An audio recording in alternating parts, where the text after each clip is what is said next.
match in there. Wow. But yeah, that I think that's what we got. Like the success of that came from combining, Mike Tyson's audience and the older generation of nostalgia, and Mike Tyson making a comeback, combined with like this younger generation of social media and content, and like me pumping it out to this influencer YouTube audience. So obviously it was super successful. You did amazing, man. Congrats. You're doing your thing, and you're doing great stuff. It's fun to watch. Thank you, brother. It's funny, bro. All my coaches are like, man, you boys from Ohio are built different. And it, baby. Ohio. I'm starting to believe it. I think it's because they put, like, I don't know if you grew up drinking milk all the time. Dude, whole milk, like gallons a week. I would literally be drinking milk with my meals. Like for dinner, like, and to think about doing that now, it's like the grossest thing in the world to me. But we got so many hormones pumped in our body now. Facts. It's yeah, diet's a super important part. I kind of want to bring my mom up. And you have to. I have to. Especially talking about growing up in Ohio. We got to hear it. Mom, that would be fun. I don't know, Mom. She probably doesn't know how to use it, but Mommy just said I invited you to be a speaker. Oh, there we go. Hey, what do you mean I don't know how to use it? Come on. I'm not that dumb. Let's go. How are you, Mom? I missed you. I miss you too, honey, but drinking milk is not what made you who you are. So what do you think it is? Oh, I think it's your amazing genes, your familial genes, and your mindset.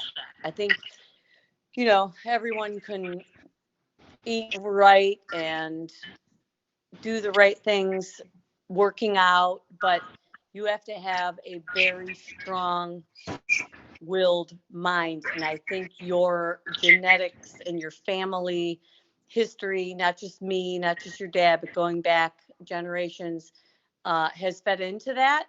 And I'm seeing it more than ever. I don't think I would have realized that had I not, had not you and Logan gotten to where you've gotten. Like, I'm so impressed by your mindset. It's crazy. Mrs. Paul, this is Lewis. I'm from Delaware, Ohio. So Lewis, I know who you are. We're cut from a similar cloth, and I appreciate you as a human being in the world. And I know both your sons. So much. It's been fun to watch. It's been fun to watch them grow and do amazing things. Obviously, they haven't been perfect, and they've made mistakes, but they've been overcoming them and growing, which has been amazing. I'm curious, Pam, would you share one thing about Jake that most people don't know about him growing up that really, maybe made you proud about the way he acted growing up, about the character he had, about maybe it was an event, it was a moment that people don't know about Jake, but he really showed his personality in a way that inspired you as a mother? What would that be? So I keep getting all this event has caused the groupies to come out and keep spamming calling me, but so I'm sorry about that if it cuts out at all. But so many people ask me this question. They literally want to hear about those, those character events or the funny things that no one knows. But I can tell you the very first time that I was just amazed by my kiddo Jake was he was in elementary school, and I was called by the teacher up to thank me and to praise me because my kiddo Jake was befriending the autistic and Down syndrome kids and being nice to them when others were not. And Jake, was a one of the popular kids. It wasn't like he was the kid in the corner, of course. He's the class clown. Everyone knew who he was. Everything he did was people paid attention to. And he was being nice and befriending the kid with Down syndrome. And that is to this day something that Jake would do.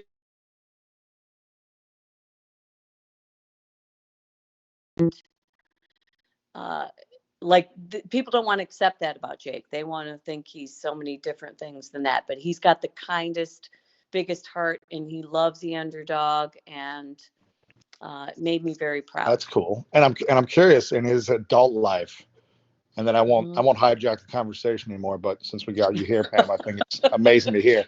I'm curious since he's moved to LA and kind of his adult life, the start of his adult life.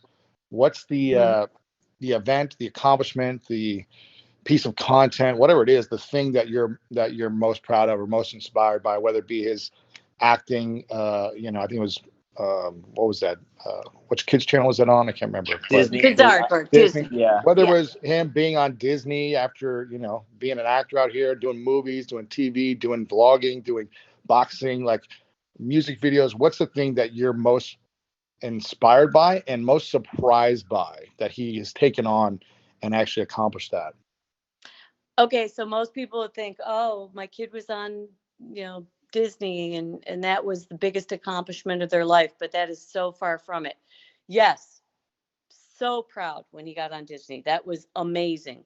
But if you look at the past 6-7 years, Jake has amazed me so much in his business acumen and how he can talk and how he has learned business and how he is so smart in so many different realms, and he can take on so many different facets of life and then do them all very, very well. He is definitely the Capricorn goat on the side of the hill that can hold on no matter what comes at him.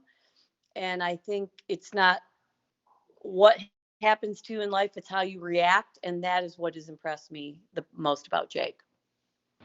Thank you, Mom.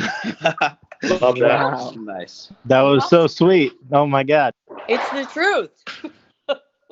Hey, I have a question. What do you think? My mom, just so everyone knows, my mom obviously is super supportive of the boxing stuff, but when she gets really scared when I'm talking shit to all these people online. She goes, Jake, I'm worried about your safety. I'm worried about your safety, like all this stuff. And funny story, basically when I was talking shit to McGregor, I got like so many death threats, like thousands of people saying like the Irish mafia is after you and blah, blah, blah, blah, blah.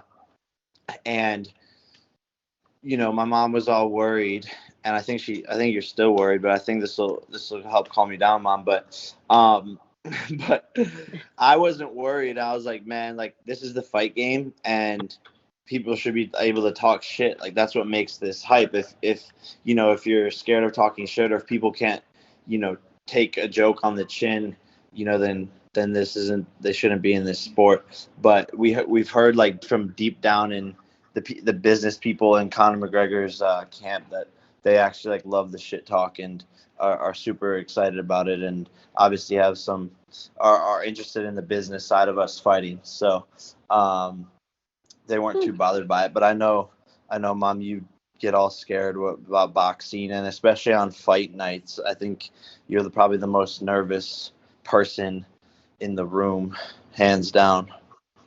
You think? Hey, Jake, when do you think you'll be Connor will actually do the fight with you sometime? And if so, when do you think that'll be done by? Yeah, for sure. I mean, we're talking to his team, and there's high levels of interest. They want me to get more fights under my belt, as do I. The narrative is always there. I truly believe that I could beat him, and it'll be a massive fight. And at the end of the day, this is a business. But I think it happens in the next 36 months.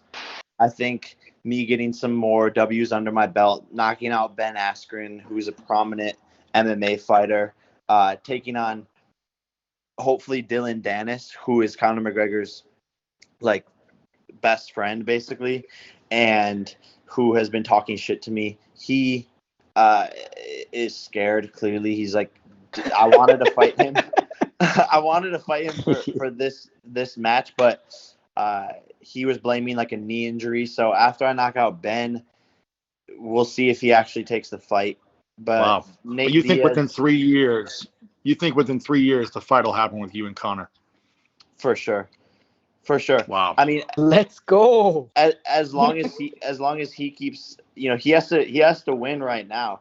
He got knocked out in his last fight, so if he doesn't get some W's under his belt, it's not going to be as hype, and it'll sort of look like we're just doing it for a money play, which is not what I want. Like, I genuinely think I'm going to beat him, and I think he's the perfect opponent to talk shit back and forth, to create content, so on and so forth. So, I definitely Do you think see it happening.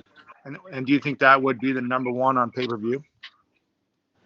I think we would, yeah, be in the top Yeah. 5, hands down, Oh, yeah. regardless. I mean, Top five. Jake can't say it, but the answer is yes. Let me jump in here. So, there's another important thing just to touch on, which many people aren't really aware of. But hi Pam, by the way. Hi, Paulo. Hi.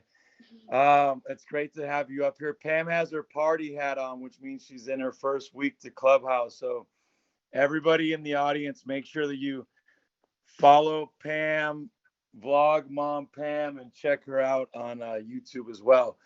But Jake's first boxing event, which was a pay-per-view boxing event, which was the first ever influencer pay-per-view boxing event. There's 2 big historical moments in there. One is the Jake and Deji fight had more concurrent views than the Logan and KSI portion of the fight. That's number 1. And number 2, we had over 1 million pay-per-view buys online, which in the history of boxing, that's the number 1 purchased online pay-per-view boxing event in history. And we had over 1 million purchases in queue on a platform that crashed. The other thing is, for that event, because it was a YouTube product and the event wasn't available for iOS, so it would have had millions more that had purchased that fight. So I think it's important to look at the Triller numbers in aggregate, internet and television. It was, I think, 1,000,007 buys, something around there. And that makes it top 10. But in terms of the internet, Jake's first pay-per-view fight is the number 1 purchased boxing event in the history of boxing on the internet for pay-per-view. And what I also will say is Jake, in my opinion, is definitely the savior of boxing. And by bringing the contact sport to the youth, it's like the adults that grew up with the Rocky movie franchise. Boxing is a very exciting sport to participate in, hit the bag, work out, jump rope. You really feel part of a movement. I believe what Jake will do for boxing is not what UFC came in and did to boxing about 20 years ago. UFC choked out boxing, and I think by Jake's presence and performance that he gave with Nate Robinson, and Jake has a very special gift and talent. Jake can move his feet and move his hands. Jake has brought excitement back to boxing and will definitely knock out the UFC MMA. In my opinion, I'm bullish. I bet big on Jake's last fight, and I'll be betting again on this fight. So anyways, I just wanted to highlight those historical moments which say a lot. So I'm Paolo, and I'm done speaking. Jake, I'm curious, what do you think is your greatest skill right now? Your athletic ability, your boxing skills, your ability to speak and communicate and trash talk, or your ability to make content go viral? Of those 4 things, what are you the best at right now? I would say it's still my ability to like speak, market, and make content. Just because that's what I've done since I was 12 years old. You know, like I remember being 12 years old, making a YouTube channel with my brother, and we were running around filming crazy shit, pranking people, and understanding how to go viral. There was a platform at the time called like iFunny. I'm sure some of the people here might remember iFunny, but it was basically like somewhat similar to like Reddit. It was just like cool stuff. And when I was 12 years old, me and my brother would sit there for like hours at a time posting our links to YouTube videos for like people to see them. And you could only make like 9 posts a day, but your post would like be seen by anyone anywhere from like 1 to like 50 people, depending if it was a good post or not. So I would make the maximum number of accounts that I could on iFunny, and so would my brother. And so we'd make like 10 accounts times 9 posts and put like 90 posts up a day each. So 180 posts, sitting there like hustling our little YouTube videos at 12 and 14 years old. And they would start to get all these views from doing that. So I don't know. I've just been doing the content marketing thing for a while. But I would say quickly my boxing ability is becoming one of my most prominent skills, hands down. And what's the training look like right now? Is it 2 hours a day? Is it 5 hours a day? Is it depend on when the fight's coming up? What's the process? Yeah, it's a really fluid schedule. It's not like set in stone, which is the beauty of it. We sort of have this science down for 3 fights now that we're following this game plan that's clearly worked and brought me into fight day feeling like $1 million. But sometimes it's 2 times a day. You know, we're jogging 5-6 miles. We're doing sprints, nonstop sprints. We're hitting the mitts. You know, today I did 11 rounds on the mitts, shadow boxing, hitting the heavy bag, speed bag, jumping rope.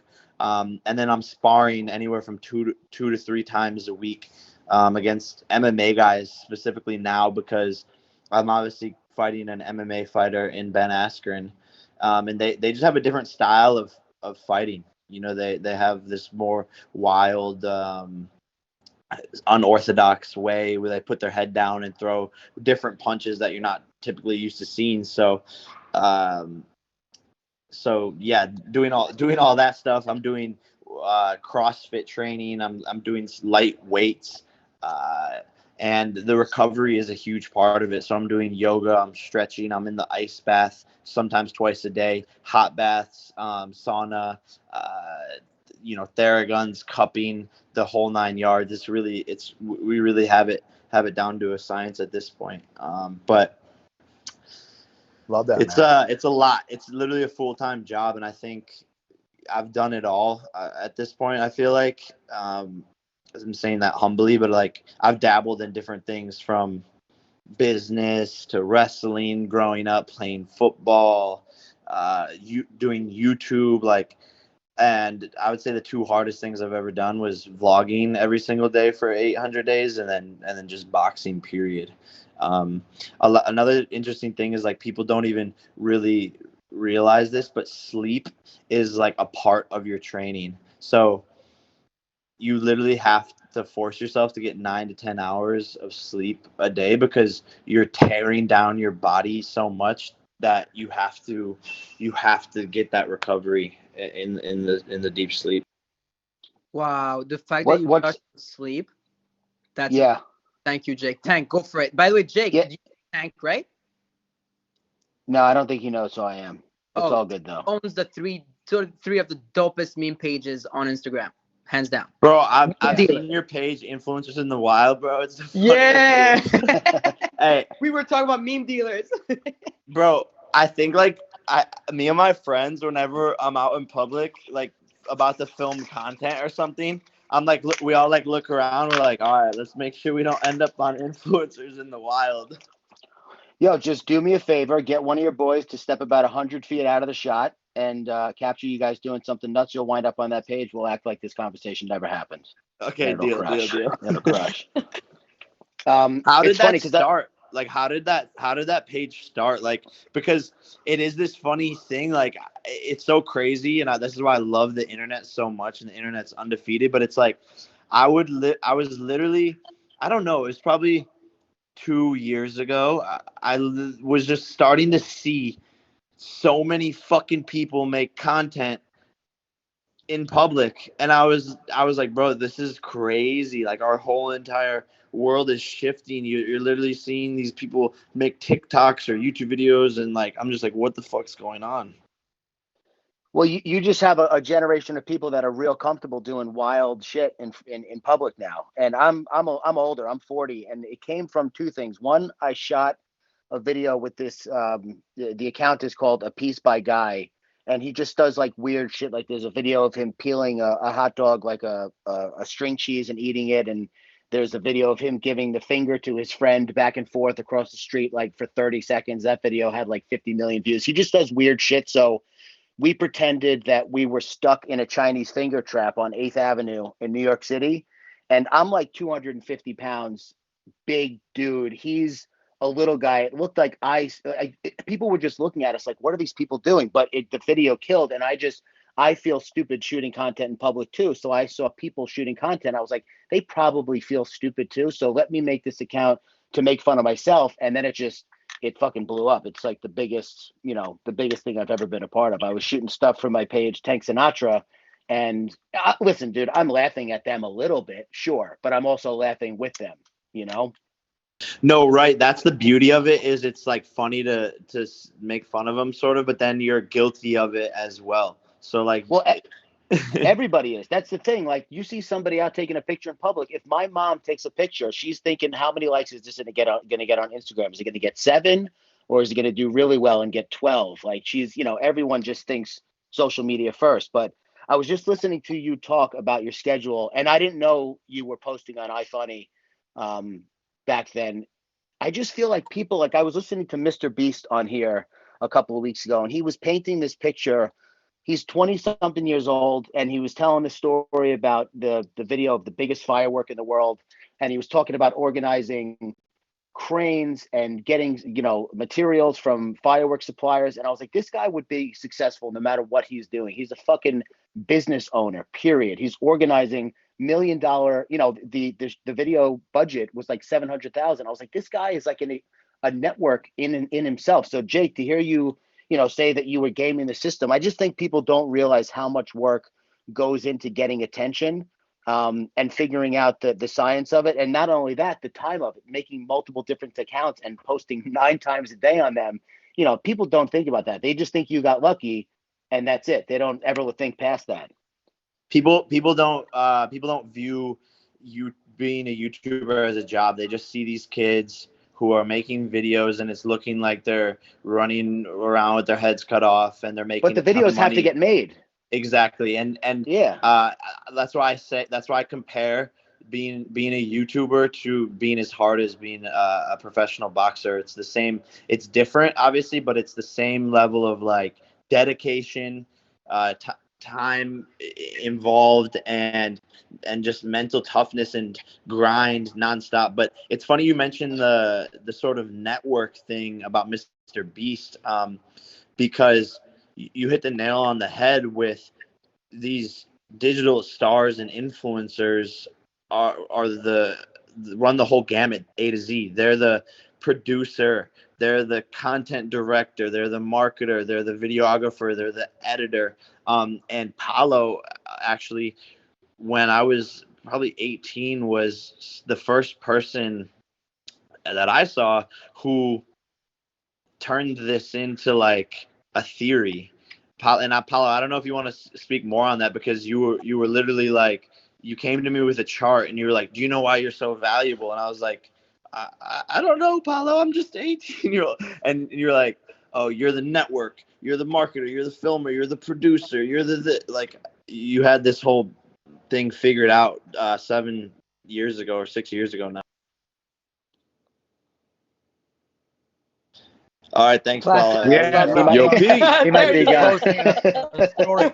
Yeah, look, I don't think you were 18. I think you were 17. And, I came out of the traditional world and, before this came to life and, to take it one step further, Jake's also a visionary and he's entrepreneurial. Jake created his own network. Jake has always been making people famous. Jake is, who paved the way for people like Mr. Beast to follow in his footsteps. But if we look at historically, to build an audience, a network needed all of these parts of the supply chain: the writer, the producer, creative producer, segment producer, location scout, permit, wardrobe, hair, makeup, editor, music composer. And what blew my mind when I got involved in the space really intimately 8 years ago now is I looked at what Jake and them were doing, and they were doing all of those things in real time.